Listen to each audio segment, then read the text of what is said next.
Let's look at Charles Hartshorne's Time, Death, and Eternal Life. Charles Hartshorne, American philosopher of the 20th century, pointing out some pretty basic things in the beginning of this essay about finitude. What does it mean to be finite?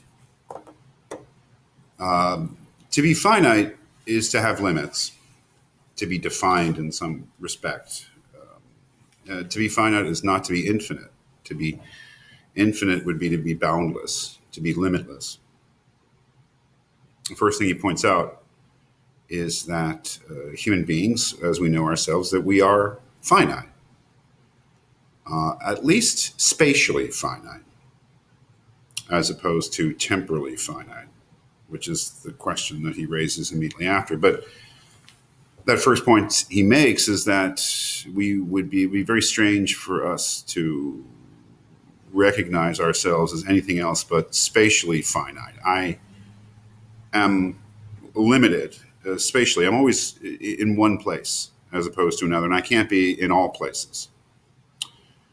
This is traditionally, as he says there, with reference to God. I mean, in traditional theology, God is not in a place. God has no spatial location. He is infinite in that respect. He's not confined to one place, as we are. And pointing this out is starting with something I think we could all agree on. That is that we're spatially finite.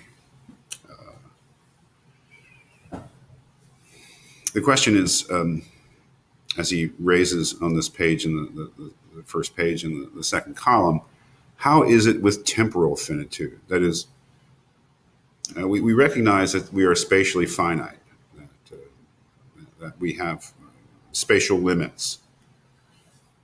What about temporal limits? And thinking about that, we would think about the beginnings and ends. That is, does a human being have a beginning in time? And does a human being have an end in time? Again, contrasted to the traditional theological notion of God as having neither a beginning nor an end, would we contrast ourselves in the same way as we would in terms of spatial finitude and infinitude? That is, that God is, as well as being spatially infinite, is temporally infinite, as opposed to us, who are both spatially and temporally finite. That would be one answer, obviously.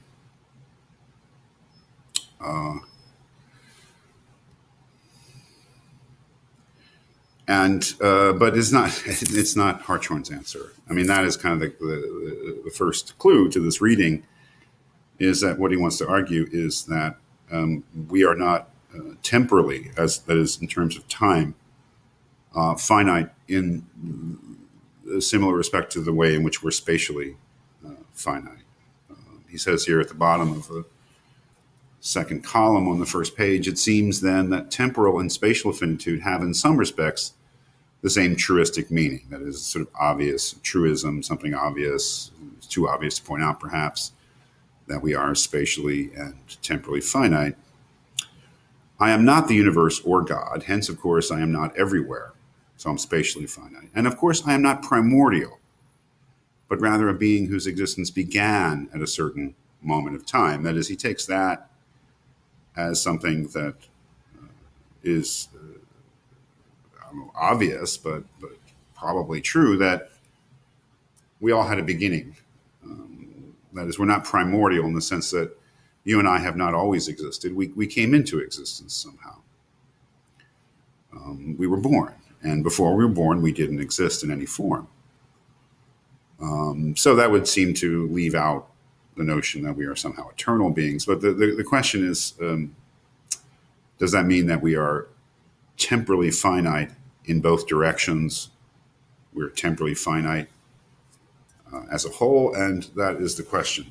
At the bottom of the page again, he says, however, when we consider temporal limitation with regard to the future rather than the past, there seems to be an additional question at issue. And this is This is really the beginning of his thinking on this. That is, it's not obvious at all that we are temporally finite with regard to the future in the same way that we are temporally finite with regard to the past.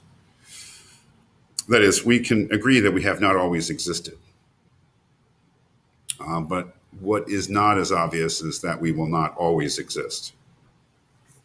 Although that word existence, I suppose, is something we have to think about.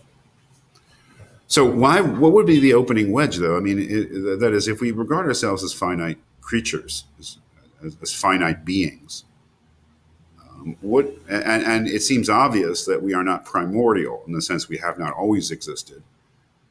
What reason do we have for believing that although we are finite temporally in terms of our past, that is not true in terms of our future? Well, that's where we have to sort of look at this very, I would say, quite difficult thought that he has on the beginning of page 98, first column. Let's just read through it and then maybe we can make some sense of it. He says, something that exists, I'm right here, something that exists in a small corner of the world nevertheless does exist there. It is not everything, but it is certainly something. But what once existed and now has ceased to exist is apparently not only limited in scope, it even appears not to exist at all. Is it something or is it nothing? If you imply that it once was something, but that now it is nothing, you have scarcely clarified the matter. Now that's something I think is questionable. Let's come back to that. For something cannot literally become nothing, and that is, perhaps the most important metaphysical statement that he makes here, that something cannot literally become nothing, which is interesting. It would seem that if he's right about that, and let's say somebody like Epicurus, or at least the standard interpretation of the Epicurean position upon death, must be mistaken, because it would seem that Epicurus was suggesting that at death we become nothing. If it's obvious that we are something when we're alive, and at death we become nothing, then clearly Epicurus believed that something can literally become nothing, and this is a different position. The idea that if something exists, it is something. And if it is something, it cannot become nothing. Well, why would he think something like that? That is, why would Hartshorne think something like that? Well, what's this? In an attempt, I suppose, to explicate that position, he goes on and says the word nothing and the word Washington, and there he means George Washington, first president of the United States. The word nothing and the word Washington clearly do not have the same referent. Surely, even now, when I say Washington, what I refer to is not mere non-entity. And then the big question, and yet in what sense is the no longer existent, nevertheless still something? Well, we've opened up a metaphysical can of worms here that I don't know if I'm going to be able to unravel the knot, but try and say something about it. But clearly he's making a certain argument that if something exists, it would be very strange to say it somehow de-exists. That is, that if something exists, it cannot become nothing. As he says, for something cannot literally become nothing. Well, what is this Washington thing? Well, he says the word nothing and the word Washington clearly do not have the same referent. Now, the referent is just whatever that thing in the world is to which a word refers. If I say the White House, I am my referent. I use certain expression, the White House, but my referent is a building in Washington, D.C. If I say Washington, meaning George Washington, the first president of the United States, the question is, what is my referent? What am I referring to? And here he is claiming that it is not the same referent as the word nothing.